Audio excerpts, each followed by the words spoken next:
Good morning students. हमने स्पीति में बारिश के फर्स्ट पार्ट में रीड किया था कि यह किशन नाथ जी के द्वारा लिखा हुआ है, यात्रा वृतांत है। मतलब हम किसी जगह की यात्रा करते हैं तो उसके बारे में जो बातें हमने नोट की हैं उनके बारे में बताना यात्रा वृतांत कहलाता है।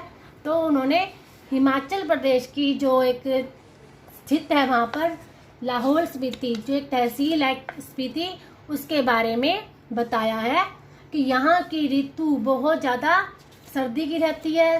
पूरे साल में 8-9 महीने तक यह स्पीति जो एक क्षेत्र है बर्फ़ से ढका रहता है। तो इस कारण यहाँ पर लोगों का आना जाना बहुत कम होता है और यहाँ पर केवल वायरलेस सेट के जरिए ही एक दूसरे से हम संपर्क कर सकते हैं।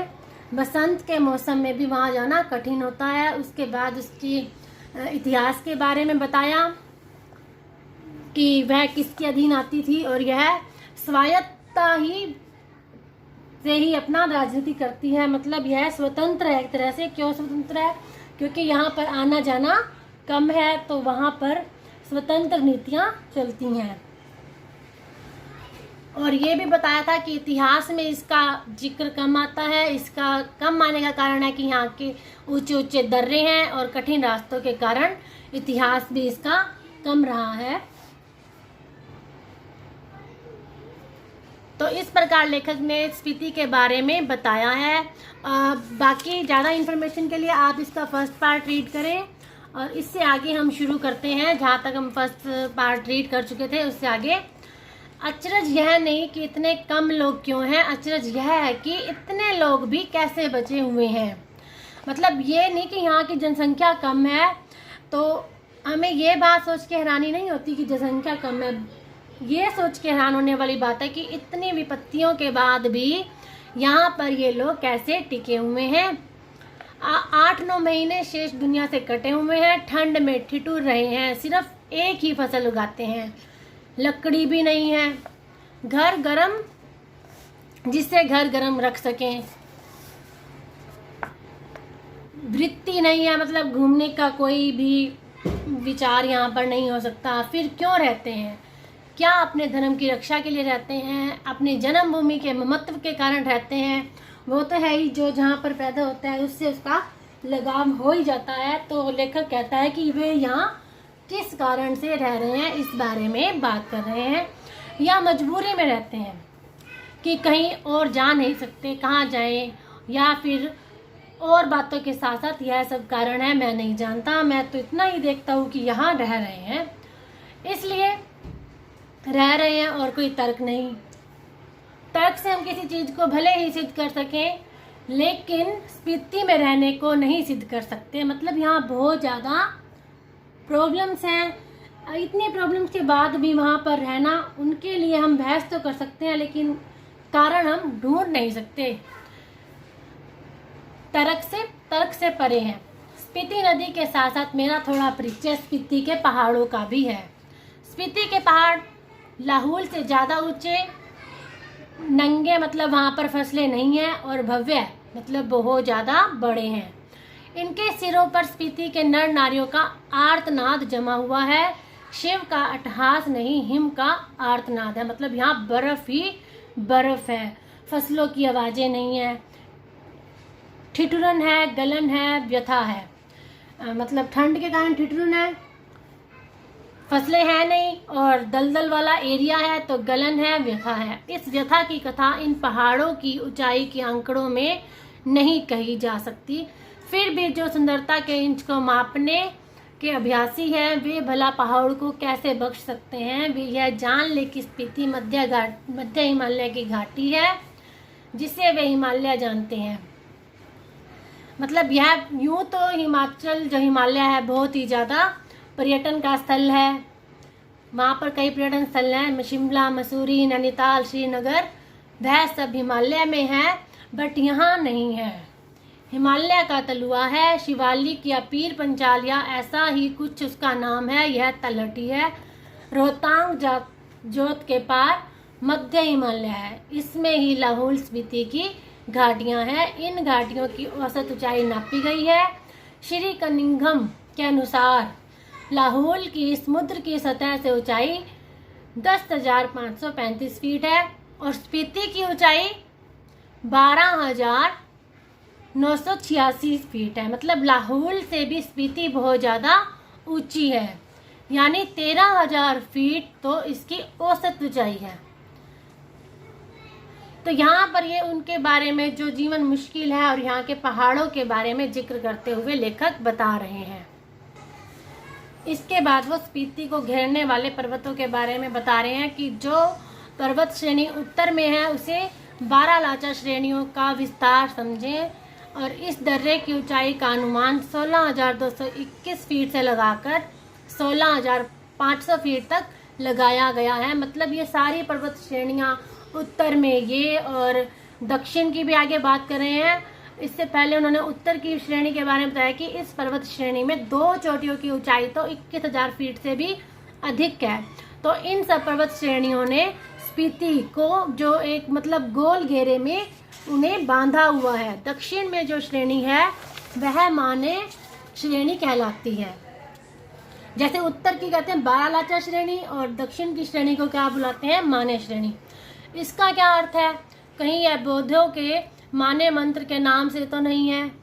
ओम मणि पदम हूँ इसका बीज मंत्र है, इसका बड़ा महात्म्य है। इसे संक्षेप में माने कहते हैं। मतलब बौद्धों ने जो तत्वज्ञान दिया था वो माने कहलाता है। कहीं इस श्रेणी का नाम इस माने के नाम पर तो नहीं है। अगर नहीं है तो करने जैसा है। क्यों करने जैसा है? यहाँ इन पहाड़ियों में माने का इतना जाप हुआ है कि यह नाम उन श्रेणियों को दे डालना ही सहज है। माने श्रेणी की ऊंचाई 21,646 फीट बताई गई है। यह तो इस श्रेणी की किसी चोटी की ऊंचाई होगी। पूरी श्रेणी की ऊंचाई तो एक नहीं होगी, कुछ छोटी होंगी, कुछ इससे भी बड़ी होंगी। इनमें से जो छोटी छोटी चोटियां हैं उनकी ऊंचाई भी 17,000 फीट से अधिक है। मतलब छोटी चोटियां भी हैं, उनकी ऊंचाई भी इतनी है। तो इनसे जो बड़ी हैं उनकी तो ऊंचाई इनसे 21,646 से ज़्यादा ही होगी। कई गांव समुद्र की सतह से 13,000 फीट से ऊंचे बसे हैं। 1 या 2 14,000 फीट की ऊंचाई पर है। यह मध्य हिमालय है, इसी में स्पीति स्थित है। इसके पार बाहरी हिमालय दिखता है। इसकी एक चोटी 23,064 फीट ऊंची है। इसमें भी कई चोटियां 20,000 फीट से अधिक ऊंची हैं। चलो उसके बाद लेखक कहते हैं कि मैं इन पर्वत श्रेणियों की ऊंचाई के चक्कर में लेखक कहते हैं कि मैं तो ये ऊंचाई इसलिए बताना चाहता हूँ ताकि जो नए युवक युवतियाँ हैं यहाँ पर आकर इन ऊंचाइयों को मापें, इन ऊंचाइयों से होड़ लगाएं। जो एक तरह से होड़ लगाना मृत्यु है। मतलब इतनी ऊंचाई पर जाना मृत्यु है। लेकिन जो खतरों को पसंद करते हैं और जो ये पसंद करते हैं ऊपर जाना, चोटियों के अहंकार को चूर करना, तो यहाँ पर भी बहुत ज़्यादा स्कोप है। इन पहाड़ियों को आकर वो पार करें और यहाँ भी पर्यटन को बढ़ा। यहाँ जैसे लिखा भाई, ये माने की चोटियाँ बूढ़े लामाओं के जाप से उदास हो गई हैं। युवक युवतियाँ किलोल करें तो यह भी हर्षित हों। मतलब वो आकर यहाँ पर इन चोटियों पर चढ़कर विजय प्राप्त करें। अभी तो इन पर स्पीति का आर्तनाद जमा हुआ है। वह इस युवा अट्टहास की गर्मी से कुछ तो पिघले, यह एक युवा निमंत्रण है। इसके बाद वो बताते हैं कि स्पीति में और लाहौल में भी 2 ही ऋतुएं मानी जाती हैं। जैसे एक तो बहुत ठंड और एक थोड़ी सी धूप निकलने का लगा लो या थोड़ा बहुत कम होता है बसंत ऋतु। जैसे हमारे यहाँ 6 ऋतुओं का बखान मिलता है, वह अभ्यास दोष के कारण है। यहाँ जून से सितंबर तक की एक अल्पकालिक बसंत ऋतु है, शेष वर्ष शीत ऋतु होती है। वसंत में भी जुलाई में औसत तापमान 15 डिग्री सेंटीग्रेड, मतलब 15 डिग्री सेंटीग्रेड को हम बहुत ज़्यादा कम नहीं कह सकते, लेकिन वहाँ पर ये भी ज़्यादा नहीं कह सकते और ये वहाँ पर ज़्यादा तापमान है। और शीत में तो जनवरी में औसत तापमान 8 डिग्री रिकॉर्ड किया गया है। औसत से कुछ अंदाज नहीं लगता। वसंत में बस दिन गर्म होता है, रात ठंडी होती है। शीत में क्या होता है, इसकी कल्पना ही की जाती है, मतलब यहाँ बहुत ठंड होती है, कभी रहकर देखा जा सकता है। स्पीति में और लाहौल में दिन कम दिनों का होता है। वसंत में भी यहाँ फूल नहीं खिलते, न हरियाली आती है। जैसे उन्होंने पहले बताया कि फसलें भी वहाँ पर नहीं होती, एक ही फसल होती है, और फूल भी यहाँ पर नहीं है। दिसंबर से घाटी में फिर बर्फ़ पड़ने लगती है, अप्रैल मई तक चलती है। यह ठंडक भी लाहौल से ज़्यादा पड़ती है। स्पीति में लाहौल से ज़्यादा ठंडक पड़ती है, ठंड पड़ती है। नदी नाले सब जम जाते हैं और हवाएं तेज चलती हैं। मुंह हाथ जो खुले अंग हैं उनमें शूल की तरह चुभती है ठंडी हवाएं। यहाँ हरियाली भी नहीं है और यहाँ ठंड ज़्यादा है। और स्पीति में लाहौल से भी कम वर्षा होती है, मतलब यहाँ वर्षा ऋतु भी नहीं होती। मध्य हिमालय मानसून की पहुँच से परे है, मतलब इस जगह पर मानसून नहीं पहुँच पाता। जैसे कालिदास ने अपने ऋतु संहार में संहार शब्द का यूज किया है, तो कौन सी ऋतु संहार करनी है, तो यहाँ पर वर्षा ऋतु का यहाँ पर संहार हो चुका है, मतलब यहाँ पर होती ही नहीं है बारिश। यह वर्षा वर्णन इस प्रकार शुरू होता है। कालिदास ने जिस बारिश का वर्णन किया है उसके बारे में लेखक कहता है कि वह वर्षा तो विंध्याचल में होती है, हिमाचल के इस जगह पर इन घाटियों में ऐसी वर्षा नहीं होती। तो यहाँ के लोग शायद उस वर्षा के बारे में समझ भी नहीं पाएंगे, क्योंकि यहाँ पर तो वर्षा बहुत ही कम होती है, इतनी कम होती है कि सारी वो धरती प्यासी रह जाती है। तो लोगों को नहीं पता कि वर्षा की शोभा क्या होती है। स्पीति में कभी कभी बारिश होती है। वर्षा ऋतु यहाँ मन के साथ पूरी नहीं करती। धरती सूखी ठंडी और बंध्या, मतलब सूखी और बंजर सी ही रह जाती है। स्पीति में साल में एक फसल होती है। मुख्य फसलें हैं दो किस्म का, जौ, गेहूँ, मटर और सरसों। अब यहाँ जो फसलें हैं उनके बारे में बताया है, और उनमें भी जो मुख्य है, सिंचाई का साधन पहाड़ों से आ रहे नाले हैं या उन पर बनाए कूल हैं। ये नालियाँ पहाड़ों के किनारे किनारे बहुत दूर तक जाती हैं। स्पीति नदी का तट इतना चौड़ा है कि इसका पानी किसी काम में नहीं आ पाता, मतलब वो तट ही चौड़ा है और वहाँ से पानी आ नहीं पाता। स्पीति में ऐसी भूमि बहुत है जो खेती के लायक बनाई जा सकती है, मतलब वहाँ पानी पहुँचेगा तो वो मतलब वहाँ पर अच्छी खेती की जा सकती है, लेकिन पानी ना पहुँचने के कारण वह भी काम की नहीं है। या फिर पानी का कोई और स्रोत पहुँचाया जाए।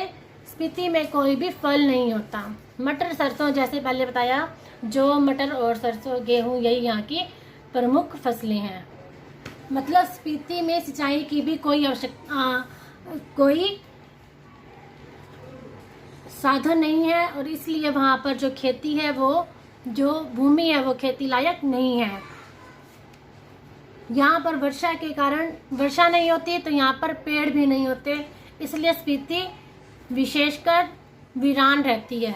वर्षा यहाँ एक घटना है, एक सुखद संयोग है। हम काजा के डाक बंगले में सो रहे थे तो लगा कि कोई खिड़की खड़का रहा है। मतलब जहाँ वर्षा होती है बहुत कम होती है, एक घटना ऐसी बहुत ही कम होती है। आधी रात का भी पिछला पहर है, इस समय कौन है। तो जब लेखक वहाँ रह रहे थे तो उसी रात को वहाँ पर बारिश हुई और लोगों ने बारिश देखा। उन्हें ऐसा लगा जैसे बर्फ़ का अंश लिए तुषार जैसी बूंदें पड़ रही थी, जैसे नगाड़े पर थाप पड़ रही हो। जैसे बर्फ़ के ऊपर पानी की बूंदें टपकती तो उनको नगाड़े की तरह, थाप की तरह प्रतीत होती है। लेकिन बारिश आने से ठंड भी वहाँ पर बढ़ गई थी। मैं बिस्तर में पड़ा मालूम नहीं कब सो गया। सुबह जब उठा तो लोगों को कहते हुए सुना कि तुम्हारा यहाँ पर आना बहुत शुभ है, और जो उनके आने के कारण ही स्पीति में बारिश हुई है। तो इस प्रकार उन्होंने स्पीति की बारिश नाम लिखकर एक अपने यात्रा वृतांत का वर्णन किया है। Thank you.